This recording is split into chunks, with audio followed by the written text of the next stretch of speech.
belva civile, mai arrendersi davanti alle cose che si possono cambiare. Il punto della settimana con Nicola Ottaviani. Perché la belva e perché soprattutto la belva civile? Perché ogni cittadino davanti alle ingiustizie, davanti alla politica intesa come vecchia maniera, davanti all'insicurezza, davanti alla richiesta di servizi dello Stato o davanti ad una tassazione iniqua, si sente davvero una belva. E allora la reazione quale dovrebbe essere? Quella di occupare le strade, le autostrade o le stazioni o incendiare le autovetture delle forze dell'ordine come vorrebbe fare una certa sinistra per paralizzare il paese, per portarlo magari nel caos? Assolutamente no. La reazione, quella composta, quella sana e soprattutto intelligente, ma anche ferma e qualificata, è quella di portare avanti le riforme nel nostro paese e nelle nostre istituzioni. Vediamo come.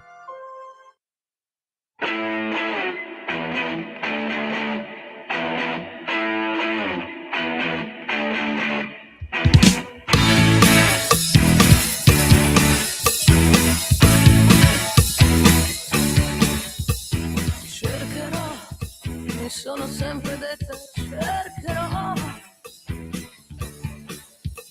troverai, mi hanno sempre detto troverai, per oggi sto con me, mi basto, nessuno mi vede, e allora carezzo la mia solitudine. Ed ognuno al suo corpo, chissà cosa chiedere, chiedere, chiedere, chiedere. Fammi sognare. Lei si morde la bocca e si sente l'America. Fammi volare. Lui allunga la mano e si tocca l'America. Fammi l'amore.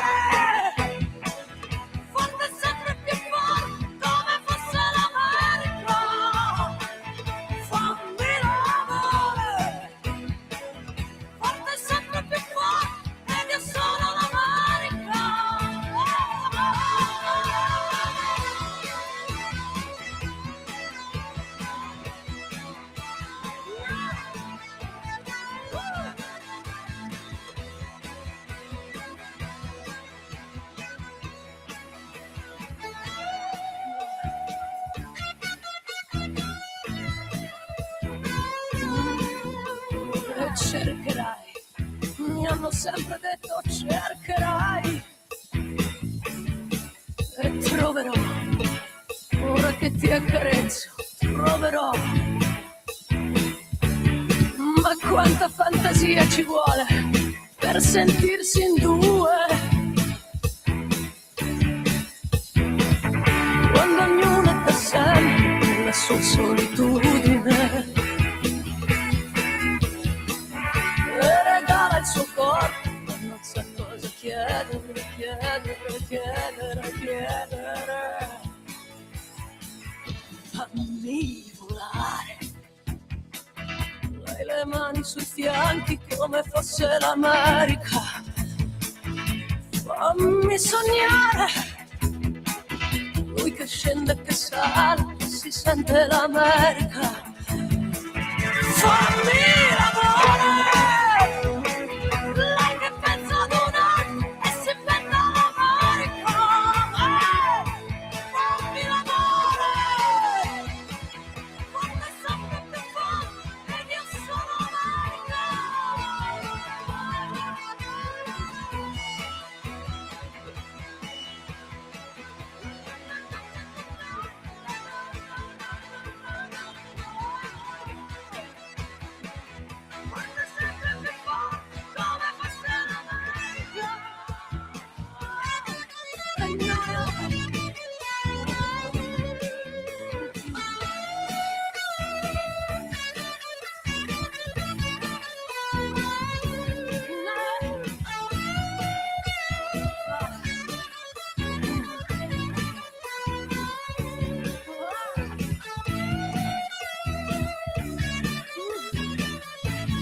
Gli argomenti di questa settimana sono assolutamente interessanti, ma poi ci danno il quadro di quello che sta avvenendo in giro per il mondo e che riguarda non soltanto la politica, che riguarda anche lo sport, che riguarda anche il calcio e il pallone e finisce, pensate un po', per riguardare anche quelli che sono i conflitti nazionali ed internazionali. Ma vediamo di che cosa si tratta.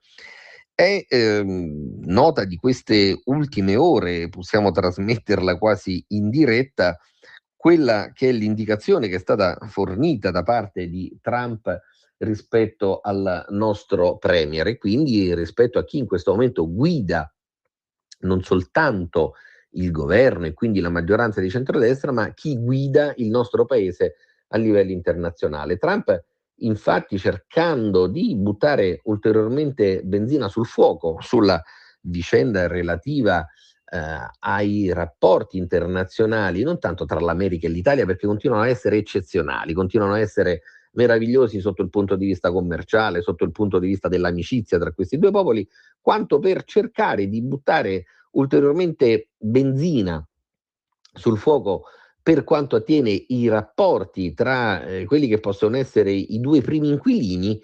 delle due case di riferimento. Ci riferiamo a Palazzo Chigi da una parte e dall'altra alla Casa Bianca. Questa notte, per chi vive negli Stati Uniti e per noi che viviamo in Europa, ha diramato una sorta di nuovo dispaccio dicendo che ormai, per quanto riguarda il nostro premier e per quanto riguarda sostanzialmente quelle che sono le vicende legate alle decisioni del nostro governo in materia di politica internazionale, bisogna emettere un ordine restrittivo. Beh, allora, la belva civile che in noi deve ricordare a tutti, ad est e a ovest, che noi non siamo il Venezuela, con tutto il rispetto per coloro che sono stati costretti a vivere sotto il regime, possiamo dire, dittatoriale del Venezuela, che poi è stato, grazie al cielo, cancellato. Ma gli ordini restrittivi se li può benissimo lasciare per sé, sono ordini che riguardano eventualmente l'applicazione delle norme interne, neppure le norme di diritto internazionale, perché l'Italia è un paese soprattutto sovrano, aderisce a quelli che sono i trattati internazionali e vuole che ci sia il rispetto di questi trattati internazionali, però se adesso l'Italia deve subire con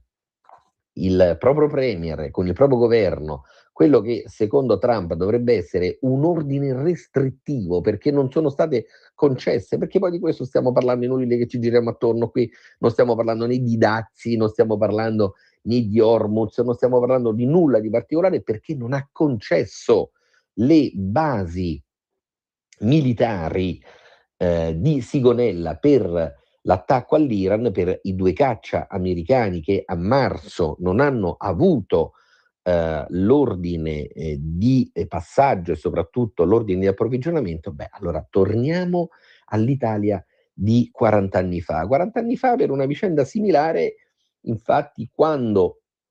sostanzialmente il governo veniva guidato da un'altra maggioranza, lì avevamo il pentapartito, lì avevamo Craxi da una parte e Andreotti dall'altra, i quali una volta si dividevano l'incarico di primi ministri, la volta successiva l'incarico di ministri degli esteri e quant'altro. Bene, comunque venne effettuata già all'epoca una valutazione sull'utilizzo delle basi militari presenti in Italia in aderenza a quello che doveva essere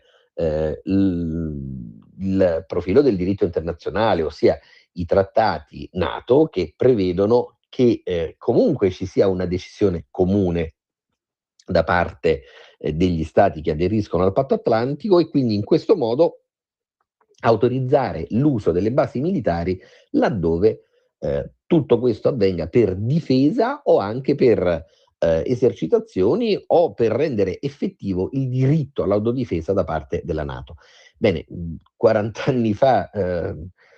le cronache ci dicono che venne limitato quell'uso da parte del governo italiano. D'emblée, qualche tempo dopo, l'Italia attraversò il periodo dalla prima alla seconda Repubblica. Si disse e si scrisse di tutto e di più, che quel che avvenne con gli stessi rapporti tra magistratura e potere politico, tutte le questioni relative sostanzialmente alla fine degli anni '80 e inizio degli anni '90, in qualche modo erano legate a questo nuovo disegno internazionale che vedeva l'Italia che si era un po' troppo tirata su, un'Italia che in qualche modo aveva cercato di dire la sua in un contesto internazionale. Beh, oggi non è così. Oggi abbiamo un'Italia forte in un contesto europeo, in un contesto internazionale, abbiamo un'Italia soprattutto che porta avanti quella che è la propria identità sia ad est, quindi sia guardando verso il mondo della ex Unione Sovietica, la grande confederazione che oggi si è dissolta, ma che vede comunque la Russia come primo partner di quelli che sono i Balcani, perché di questo stiamo parlando, però lo stesso tipo di postura viene portata avanti anche rispetto all'Ovest, quindi rispetto a quelli che sono i nostri amici, che sono i nostri migliori alleati, rimarranno tali. Ecco, però mentre noi siamo in grado, e qui vi è la differenza tra il centrodestra e la sinistra di questo paese, mentre noi siamo in grado di distinguere quello che è il popolo e quella che è l'America rispetto a chi in questo momento la guida, la sinistra questa operazione non l'ha mai fatta, perché quando la sinistra è all'opposizione e c'è un repubblicano alla Casa Bianca, allora tutta l'America diventa un avversario. Quando invece c'è un compagno alla Casa Bianca che proviene magari dai democratici, a quel punto qualsiasi cosa dovesse essere portata avanti dalla Casa Bianca è una cosa che viene portata avanti, è un qualcosa che viene portato avanti da parte di quelli che loro considerano gli alleati planetari. E a quel punto c'è l'abbraccio, possiamo dire anche silente, che va oltre quello che è il profilo del rispetto del diritto internazionale. Il centrodestra non è così. Il centrodestra e soprattutto il centrodestra a trazione Lega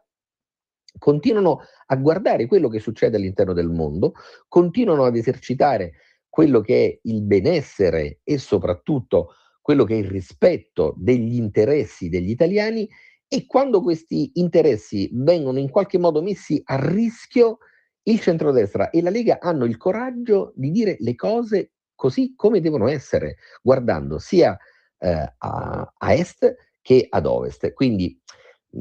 questa ennesima provocazione, ma non è soltanto una provocazione, perché qui stiamo parlando anche di rispetto tra gli stati, di rispetto di quello che non è semplicemente un ordine mondiale, ma di quelli che sono gli usi, le consuetudini, le prassi di diritto internazionale e il bon ton di carattere diplomatico, che devono sempre informare il rapporto tra stati, il rapporto tra governi. Quindi chiedere un ordine restrittivo su quelli che sono in qualche modo i referenti dell'Italia, non solo in Europa e nel mondo, è una barzelletta che si commenta da sé. È chiaro che il nostro Premier e più in generale il governo hanno l'obbligo di non rispondere ormai a questi attacchi, hanno l'obbligo di conservare quella che è la postura, un bon ton di carattere internazionale, ma chi come noi, sia sotto il punto di vista fisiologico, sia sotto il punto di vista del dibattito democratico, deve fare l'analisi di quello che sta succedendo, di quello che sta avvenendo, non può astenersi dal provocare, in senso sì, questa volta positivo, le riflessioni da parte del nostro popolo, da parte del nostro elettorato. E la riflessione principe rimane sempre la stessa. Noi continuiamo ad essere i migliori e più grandi alleati degli Stati Uniti in Europa e probabilmente in giro per il mondo, e vogliamo però che l'interesse degli Stati Uniti, quello vero, quello autentico, quello anche di milioni di italiani che vivono lì, sia portato avanti non genericamente da qualcuno, ma che quell'interesse sia portato avanti dallo stesso Trump. In altri termini, noi portiamo avanti l'interesse di due stati, l'importante è che l'interesse di questi due stati, e soprattutto l'interesse alla Pax, all'ordine mondiale, sia portato avanti anche effettivamente e serenamente dallo stesso inquilino della Casa Bianca. E fino a qui abbiamo parlato di politica. Sulla politica qualcuno potrebbe dire: ma sono interessato e sono meno interessato. Ecco, sta passando sotto silenzio invece un'altra frittata che, se fosse tale, così come è stata rappresentata dal New York Times nel corso delle ultime ore, e sarebbe una frittata che andrebbe ben oltre la politica. Andrebbe ad investire anche quelli che sono i teatri e non i teatrini della politica, perché la politica portata avanti in modo intelligente, soprattutto in funzione dell'interesse pubblico, è una cosa estremamente seria, non è un fenomeno da baraccone. E però, se quello che effettivamente è stato scritto, è stato divulgato, qualcuno non lo smentisce in termini perentori, allora anche chi non si occupa di politica a questo punto può iniziare ad occuparsene. A che cosa ci stiamo riferendo per svelare quello che appare un mistero? La notizia che è trapelata, anzi che è stata pubblicata dalle colonne del New York Times, uno dei giornali storici americani, uno di quelli che fanno tendenza, che spesso svelano intrighi, affari e tutto quello che poi in qualche modo diviene di dominio pubblico. Ebbene, che cosa è stato pubblicato? Che in ordine alla decisione da parte della FIFA, quindi da parte di Infantino, di cancellare quella che è stata l'espulsione, la sanzione su Forlan Balogun, quindi l'attaccante della squadra degli Stati Uniti, che era stato espulso per un fallo durante l'ultima partita con la Bosnia su Tariq Muaremovic. Ebbene, la decisione da parte di Infantino di cancellare quella che era stata la disposizione della disciplinare durante il torneo mondiale, non più tardi di 2 giorni fa, sembra che sia stata in qualche modo suggerita attraverso una telefonata proprio da Trump ad Infantino. Beh, vedete, tutto si può dire, tranne che il calcio non abbia una propria funzione, altrimenti non ci sarebbe chi alza il telefono per cercare di incidere anche su quelle che sono le decisioni che riguardano il pallone. Tornando sempre a 30 anni fa e oltre, ricordiamo tutti come il trasferimento di Paolo Roberto Falcao ad una famosa squadra spagnola venne bloccato attraverso quella che fu una telefonata, un intervento che venne portato avanti proprio da un alto rappresentante del governo italiano che tifava Roma in quel momento, perché era l'idolo, il beniamino di quella squadra. Ebbene, allora noi raccomandiamo in questo momento a chi utilizza il telefono per intervenire anche sul calcio, che probabilmente gli errori o le leggerezze che vengono compiute anche nella diplomazia internazionale poi alla fine vengono dimenticate, poi alla fine passano in secondo piano. Quello che rileva è la ricchezza di un popolo, la produzione interna lorda, è la capacità di un popolo di generare ricchezza, di generare occupazione, di rivedere anche le politiche sulla sicurezza. Bene, tutto quello può passare, ma se c'è qualche cosa che gli europei e gli italiani spesso mettono, non vogliamo dire al primo posto, ma a un primo posto bis, sicuramente non al secondo posto, è la trasparenza sul calcio, perché il calcio ha sostituito un po', potremmo definirlo un fenomeno filosofico religioso, quello che era la politica per Marx, quando Marx diceva che sostanzialmente il miglior modo per intendere e per comprendere quella che è la politica di un popolo è leggerne l'economia. Ebbene, in realtà il calcio si è sostituito a questa sorta di parafrasi di carattere pubblico. Quindi attenzione, maneggiare con cura questa materia, evitare che ci siano soprattutto delle gambe tese, anzi dei piedini tesi che vadano a finire direttamente sul pallone, perché a quel punto difficilmente il popolo elettore può dare credibilità a quello che è il fenomeno calcistico e indirettamente anche a quello che è il fenomeno politico. Quindi la metafora del calcio che si applica alla politica, in questo caso addirittura alla politica internazionale, è una metafora assolutamente stringente e mai come in questo momento una metafora attuale. E quindi se fosse vero che basta alzare un telefono per parlare con Infantino e modificare quello che è l'esito di un incontro calcistico, saremmo davanti allora ad una sorta di anarchia completa che non riguarda soltanto il calcio, ma che riguarda la certezza dei rapporti anche di carattere internazionale e che va a incidere, oltre che sul calcio, anche sui rapporti di carattere sociale. E passiamo ora, sempre per argomenti in leggerezza, come quello del calcio, ad un altro argomento che invece è più delle nostre parti, non fosse altro perché quest'anno purtroppo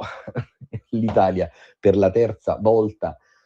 non partecipa all'edizione finale di quello che è il campionato del mondo. E quindi ci stiamo riferendo invece ad un altro argomento in leggerezza, che è quello dei concerti e come le amministrazioni in giro per l'Italia in qualche modo incidano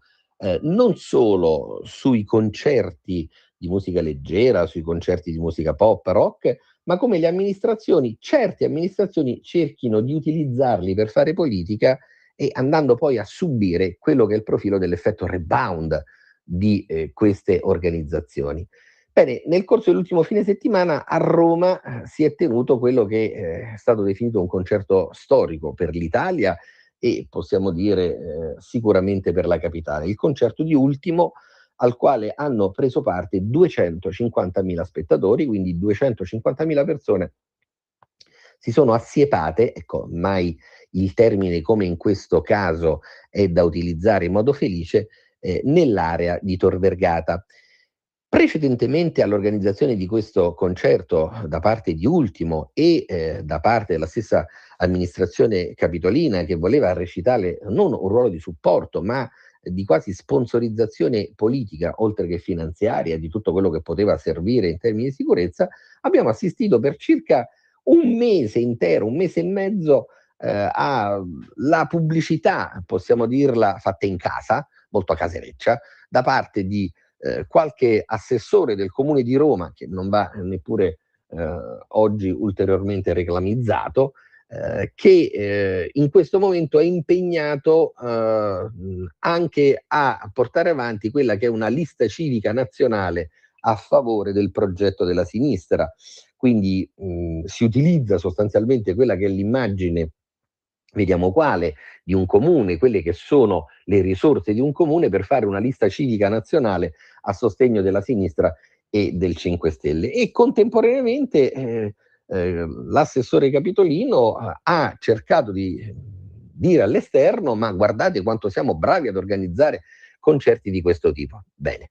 chiediamo ai nostri amici radioascoltatori di verificare un po' sulla rete che cosa sta succedendo in queste ultime ore. Perché migliaia di persone sono state abbandonate dopo il concerto alle 2, alle 3, alle 4 del mattino, vagabondare nelle campagne attorno al perimetro di Tor Vergata, senza avere nessun tipo di indicazione. Persone alle quali è stato fatto attraversare addirittura quello che è il supporto dell'arteria autostradale collocata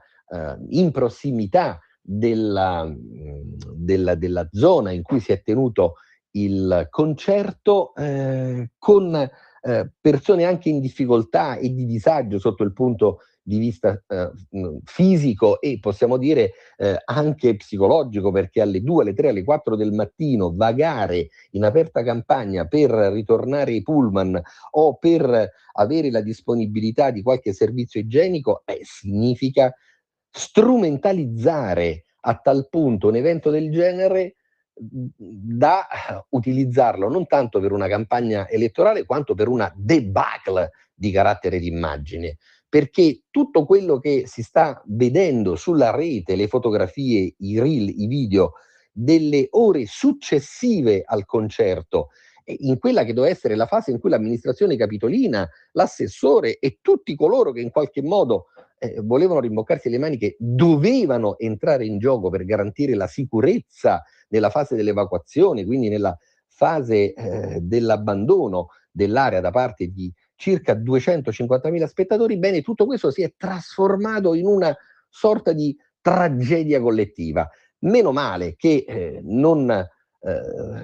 si è verificato qualche ulteriore dramma sotto il punto di vista della tutela della salute, perché forse ci ha messo le mani la divina provvidenza e il buon Dio. Certo, non ci ha messo le mani l'amministrazione capitolina guidata da Gualtieri con qualche suo assessore incidentale, perché poi di questo stiamo parlando, perché quando si ha a che fare con quello che è il vecchio principio che veniva utilizzato anche in età romanistica, che non è quella calcistica, ma è quella dell'anfiteatro Flavio, per cui il motto era panem et circenses. Beh, in questo caso, più che panem et circenses, c'è stata polvere, tanta polvere e soprattutto tanta disorganizzazione e poco circenses. Questo è il modo di fare, questo è il modo di agire di chi mette al primo posto il profilo della comunicazione e non quello della sostanza. Noi riteniamo invece che i grandi eventi possano essere organizzati in altre realtà più consone, in altre realtà dove al primo posto c'è la tutela della salute, oltre che la tutela del singolo che si reca con la famiglia per questi eventi pubblici, eventi ludici, senza però lesinare su quello che è il profilo organizzativo. Beh, del resto stiamo parlando di quelli che vogliono portare avanti il cosiddetto campo largo, che noi amiamo più in generale definire un campeggio allargato, dove ognuno si alza quando vuole, bisboccia quando vuole, nella più totale indifferenza per l'interesse pubblico. Buona settimana a tutti voi.